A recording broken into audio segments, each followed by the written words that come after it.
O Grande ABC Cultural traz com exclusividade detalhes de como será a 4ª edição do Choro Jazz Festival Internacional de Ribeirão Pires.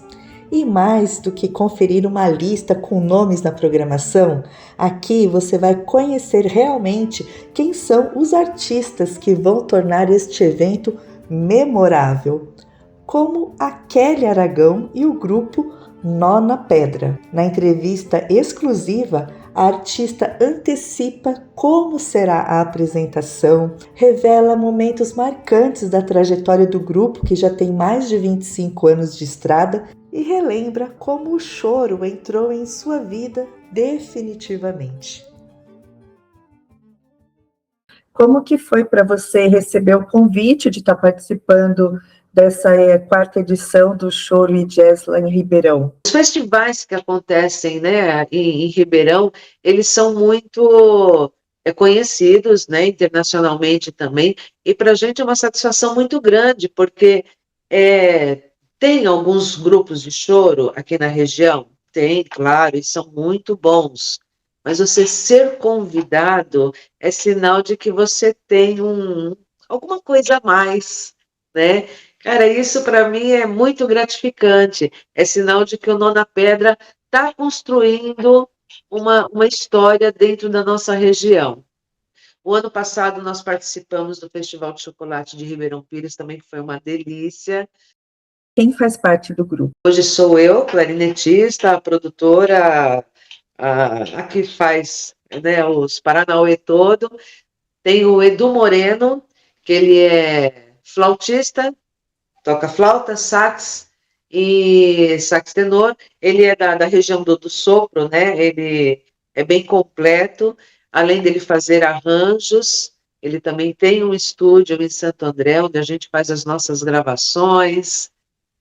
Temos o Dentinho, 7 cordas, Edirley, né, o nome dele, mais conhecido como Dentinho 7 cordas, toca um violão 7 cordas, que é uma maravilha. Temos o Juninho Morado, cavaquinista, compositor e com timbre maravilhoso também, sabe, um super alto astral. E na percuteria, o Álvaro Soares.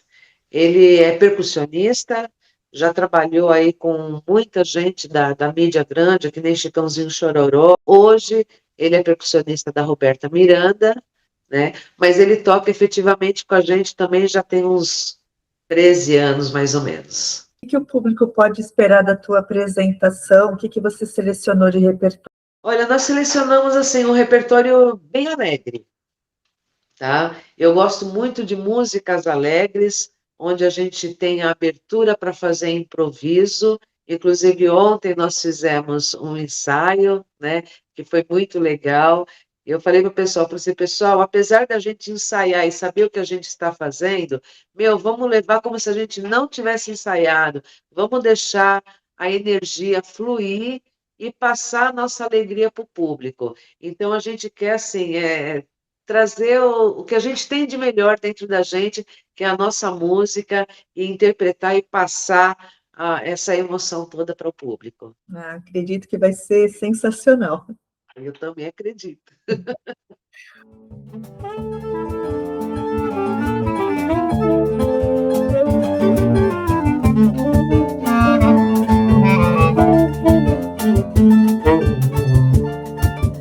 Pessoal, dia 26 de julho, às 18 horas, Nó na Pedra sobe no palco do Festival de Choro e Jazz de Ribeirão Pires.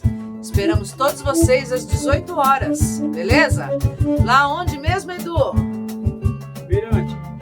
No Mirante Santo Antônio, em Ribeirão Pires, beleza? Bora lá!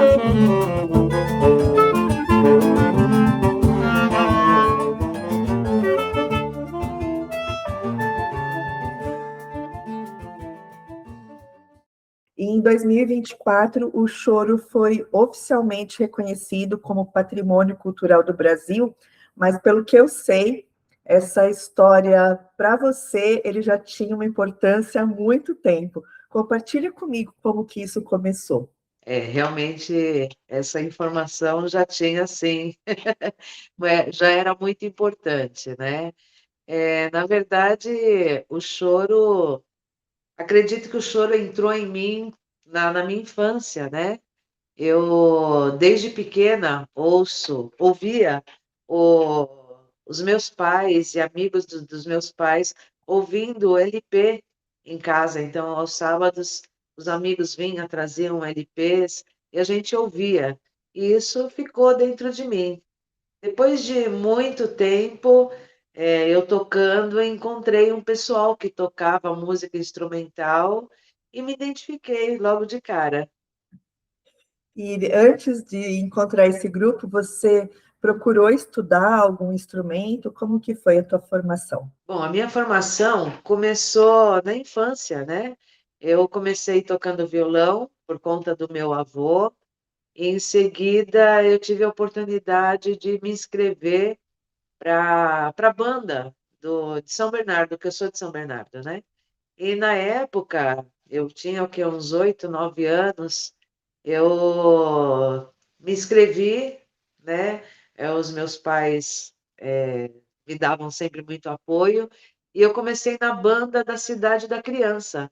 Aqui em São Bernardo, a gente tinha, assim, em torno de 7, 8 bandas em cada bairro, sabe? Então, a música sempre foi muito presente aqui na cidade.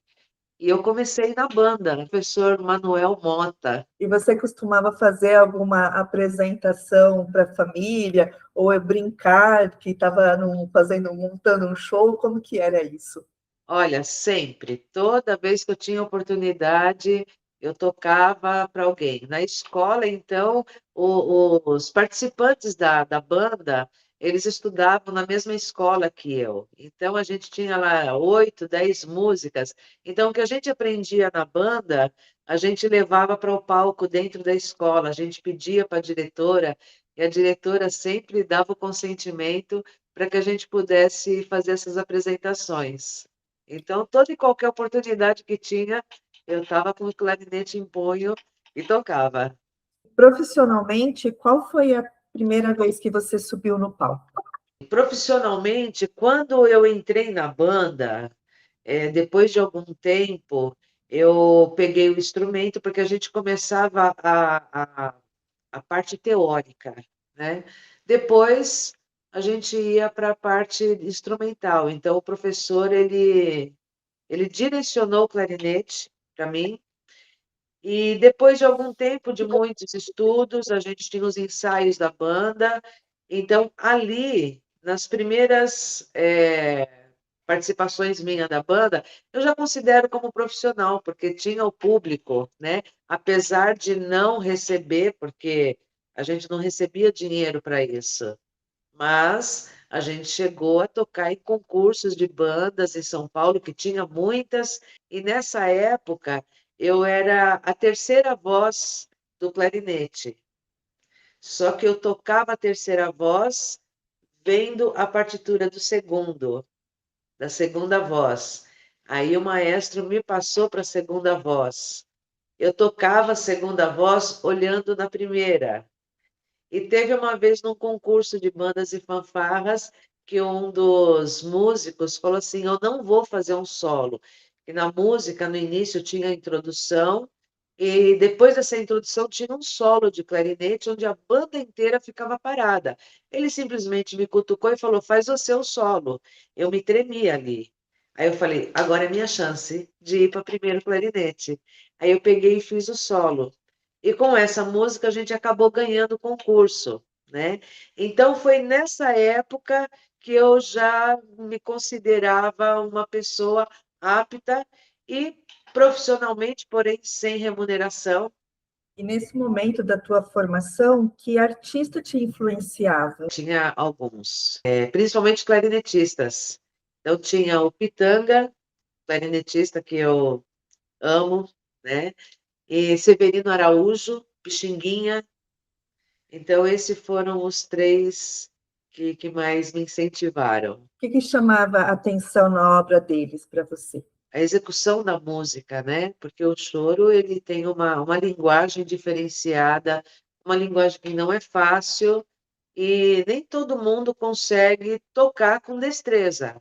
né? Você vai lá, você toca músicas, você interpreta, só que quando tá na veia, não tem jeito. A facilidade de você aprender é muito maior, né? Então, era sonoridade, era dificuldade, e saber também que eles começaram tudo isso e eles não tinham pessoas que eles se baseavam. Foram eles os inventores de tudo isso. Como que você começou a ver a cena do choro aqui no Grande ABC? Eu confrontei com a cena do choro, foi por volta do ano 2000, mais ou menos. Eu estava muito engajada com a música, porém, tinha as músicas da banda que eu tinha que tocar. Então, meu estudo era mais baseado na música da banda. Até que eu encontrei um pessoal que fazia roda de choro e tinha um local que eles davam aula, além da parte teórica, era um encontro onde as pessoas tocavam choro de acordo com o que tinham aprendido nas aulas particulares, né? Então, foi mais ou menos em 2004, no Parque Rafael Lazzuri. Foi ali que eu consegui entrar realmente no choro, né? Aí depois, nesse meio tempo, eu fui para Diadema. Aí lá sim, lá era um trabalho remunerado, onde a gente tinha as apresentações, nós éramos prestadores de serviço para a banda Lira Musical de Diadema. Hoje já não existe mais, infelizmente. E o que você sentiu de comentário das pessoas estarem vendo essa tua apresentação? Era engraçado essa parte, porque principalmente na banda de Diadema, né? São poucas mulheres. Eu fiquei 9 anos dentro da banda, sendo a única mulher da banda. Então, as pessoas vinham conversar comigo por conta deste diferencial também. As pessoas vinham muito conversar comigo e me parabenizavam, né? Porque uma mulher está no meio de um monte de homens, era 20, 30 homens, né? E sempre houve muito respeito no meio.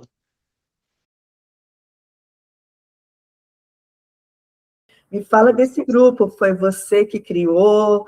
De onde que surgiu o nome também? Nona Pedra era um grupo de estudos, onde a gente se encontrava para fazer choro no Rafael Lazzuri. Tinha alguns grupos de estudos, esses grupos estavam saindo para tocar em alguns lugares. Aí eu falei, pessoal, vamos montar um grupo para a gente, um grupo de estudos. Mas onde a gente vai se reunir? Eu falei, na minha casa. Aí vieram para cá, era eu, um pandeirista, 2 violões, um 7 cordas e um 6, e bandolim. E aqui a gente começou a estudar. O Marcelo, que tocava pandeiro, ele sempre trabalhou na prefeitura de São Bernardo. E ele uma vez falou assim, olha, tem um caminhão palco que leva música para os bairros. Vocês topam? Eu falei, eu super topo. Então a gente precisa de um nome. Aí eu falei para o pessoal, falei, olha, vamos fazer o seguinte, na próxima semana, cada um traz 2 nomes. Aí a gente vê qual que se enquadra melhor. Passou a semana, ninguém trouxe nome nenhum. E eu havia levado 2. E o pessoal se identificou com Nó na Pedra. Nó na Pedra, cara, é uma coisa impossível. Como a linguagem do choro. Cada um tinha o seu particular, tocar o violão 7 cordas, tocar o bandolim, né? Então, a dificuldade da linguagem do choro fez com que eles colocassem esse nome no grupo em comum acordo comigo. Como que foram os primeiros momentos do grupo, então, já batizado como Nó na Pedra? E a gente subia no palco, no caminhão palco, né? Era como se eu estivesse no quintal da minha casa. Os primeiros passos em cima do palco. Dá aquele friozinho na barriga, né? Mas depois, para mim, era uma coisa assim fantástica, porque aquele monte de gente sentadinho nas cadeiras de praia, no meio da rua, ouvindo a nossa música. E você vê e via, né, no rosto de cada um como eles estavam gostando de ter aquilo, né? Então, para mim, sempre foi muito mágico. O que você relembra de momentos marcantes dessa temporada? Que a gente teve a oportunidade de abrir o show no Teatro Lauro Gomes, do filho do Beto Guedes, né? Ele mora em Minas e veio fazer um show aqui em São Paulo em homenagem ao avô, que era bandolinista, o Godofredo Guedes, e compositor. E ele veio para fazer um show aqui em São Paulo, em alguns lugares, e a gente fez a abertura do show dele com choro. E no final, o teatro estava lotado, e no final ele gostou, e antes dele se apresentar, ele veio para fazer uma música com a gente no final. Então, isso para mim foi muito gratificante. Eu tenho, assim, um certo contato até hoje com ele, através das redes sociais. Como que você vê que o choro é recebido aqui na região? Tem lugares que aceita melhor ou ainda tem muito desafio, muito espaço para ser conquistado? Muito desafio. Porque as pessoas... o choro, ele tem que ser dado em doses homeopáticas às pessoas.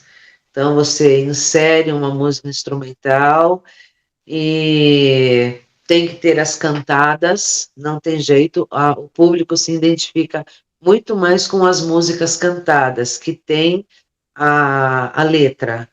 Então, quando a gente vai fazer uma apresentação de choro, a gente vai tocar em algum lugar, eu chamo até a atenção das pessoas, né? Eu falo assim, olha, essa música se chama tal. Ela não tem letra, mas tenta se conectar com essa música e, através do título da música, tentar encaixar alguma coisa dentro de você, porque só você sabe o que você está sentindo e o que o nome dessa música, o que a harmonia, o que a melodia pode te trazer e para onde ela pode te levar, né? Mas é muito difícil. E quando você faz essa proposta da pessoa ser praticamente uma coautora da música, né, no momento que ela escuta também poder criar esse cenário, alguém comenta também o que imaginou, como que é esse retorno? Comenta sim, né? Inclusive a gente fez, há um mês atrás, o Sesc São Caetano, em homenagem ao Dia Estadual do Choro, e eu fiz exatamente isso. Nós tocamos, a gente ia iniciar a música Vibrações, Jacó do Bandolim, é uma música, assim, muito melódica, né? É uma música lenta e, para mim, ela tem uma expressividade muito grande. E eu pedi para que o público entrasse exatamente neste pensamento, né? Aí depois as pessoas falaram assim, olha, eu simplesmente fechei os olhos e deixei a vibração entrar, né? Então, isso, para mim, foi uma coisa muito legal. A minha primeira memória afetiva de música é com o choro. Eu imagino que a minha avó deixava a TV ligada, porque Altamiro Carrilho sempre me tocou muito forte, né? E hoje, quando eu ouço em algum lugar, é de arrepiar, porque me remete àquilo que eu acho que eu nem sabia falar ainda, né? Sim. E essa outra questão que você colocou da música, que boa parte da população tem dificuldade de entender a música ou aceitar a música quando ela não tem a letra, a música instrumental, para mim, ela é extremamente cinematográfica, porque eu escuto e eu vou criando história, e às vezes a mesma música, eu escuto Isso. novamente e tem outra história, né? Vai da sensação que a gente está, então é muito bacana essa sugestão que você faz, né? De trazer esse universo mais para perto das pessoas. Você vê, tem lugares que a gente toca e às vezes está tocando algum choro e tem as pessoas que estão te observando e você tem, eu pelo menos, eu tenho uma leitura muito fácil disso. Eu falei, aquela pessoa está curtindo o choro, né? Aí, quando dá um intervalo, eu vou lá na mesa, eu converso, né? Eu falo, olha, se tiver alguma música que você queira ouvir, fique à vontade, porque é muito satisfatório. A música cantada, ela é linda, ela é maravilhosa, mas ela já vem com o contexto dela pronto. A instrumental, não. A instrumental, de acordo com o que você está sentindo, te remete a lugares assim, você monta um filme dentro de você, né? Então, esses dias a gente estava tocando num bar aqui em Santo André, antes da Copa, E eu falei para os meninos, falei, meu, vamos fazer tal música? Vamos.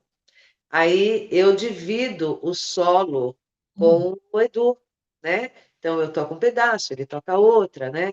Aí estava o rapaz do cavaco aqui, o Juninho, aí chegou numa certa parte da música, eu falei, Juninho, olha, presta atenção nisso, olha, presta atenção.